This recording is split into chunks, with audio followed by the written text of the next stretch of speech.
English grammar में जो transformation चल रहा है उसमें आज हम लेंगे formation of negative. Formation of negative affirmative से नेगेटिव बनाने को कहते हैं। मैंने आपको पहले भी बताया था, पहले भी वीडियो में बताया था, ट्रांसफॉर्मेशन का अर्थ होता है रूप बदलना, लेकिन उसके अर्थ में कोई परिवर्तन नहीं होना चाहिए।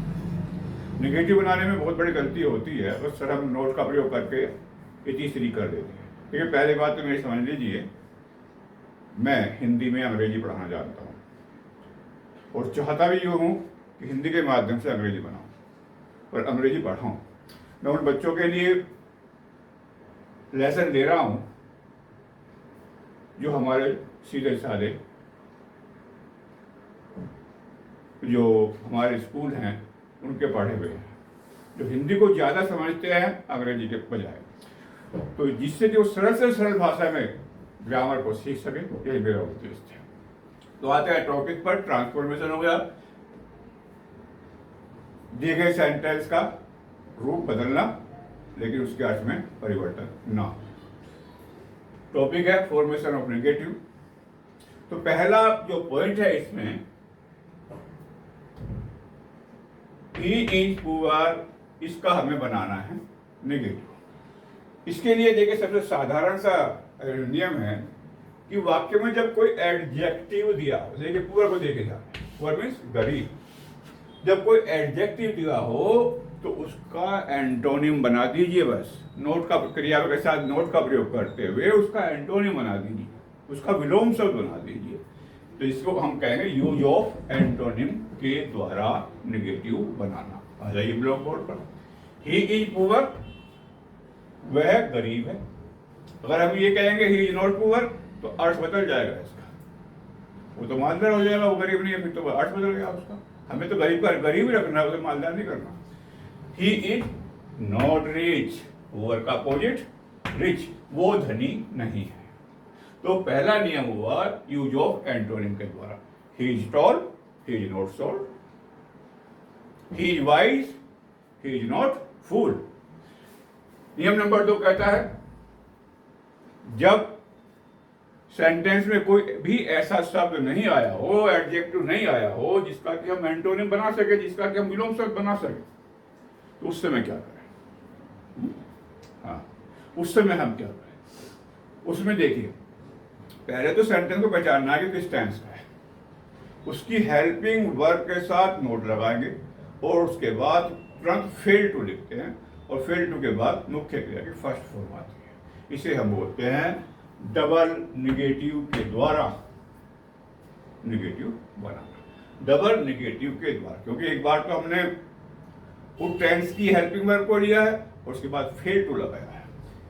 आई like my brother, I like my brother, इसमें कोई भी ऐसा नहीं है जिसका हम एंटोनिम बना सके।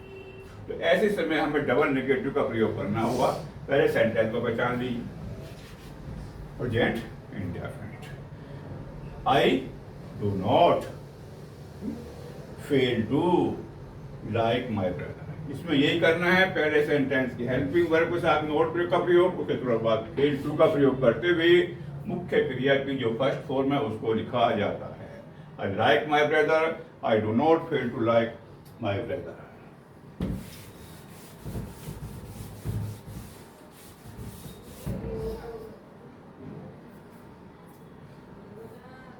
तीसरा जो नियम है, नन बट के द्वारा, नन बट के द्वारा नेगेटिव बनाना। बहुत ही, मैं समझता हूं आप पहली बार में समझ जाएंगे और कभी नहीं भूलेंगे। नन बट के द्वारा, इसके लिए 2 शब्द होते हैं हमारे पास, ओनली और एलोन। अगर दिए गए वाक्य में इन दोनों शब्दों में से कोई सा भी शब्द आया है तो उसके स्थान पर नन बट लिख दीजिए। कुछ नहीं करना, उसके स्थान पर नन बट लिख लीजिए। मोस्टली पहले ही आता है, बीच में है तो भी पहले लिख दीजिए। Only my friend could pass the examination, only my friend could pass the exam, किया गया आपका ओनली। मैंने क्या बताया, ओनली के स्थान पर नन बट लिखना है, नन नन बट लिखना है। ये हमारा देखिएगा, नन बट ये तो लिखा है ओनली क्या होता है, बाकी सब जो कहते है none but my friend could pass the examination. Alone होता है तो एलोन के स्थान पर नन बट लिख दीजिए। और जो हमारा लास्ट बचता है वो वही है जो मैंने पहली वाली वीडियो में रिमूव एडवर्ब पढ़ाया था। रिमूव एडवर्ब जो है adverb remove too, adverb too बताया था आपको कि एडवर्ब टू को हटाना, वही नियम अप्लाई होगा। He is too poor to purchase a car, इसके बहुत सारे नियम है उसमें देख लेना उस वीडियो में। तो यहाँ पर सिंपल वाला है कि डबल और टू के स्थान पर सो, टी और टू के स्थान दैट प्लस सब्जेक्ट के अनुसार प्रोनाउन प्लस कैन नॉट या कुड नॉट। तो he is so poor that he can not purchase a car. तो इस प्रकार से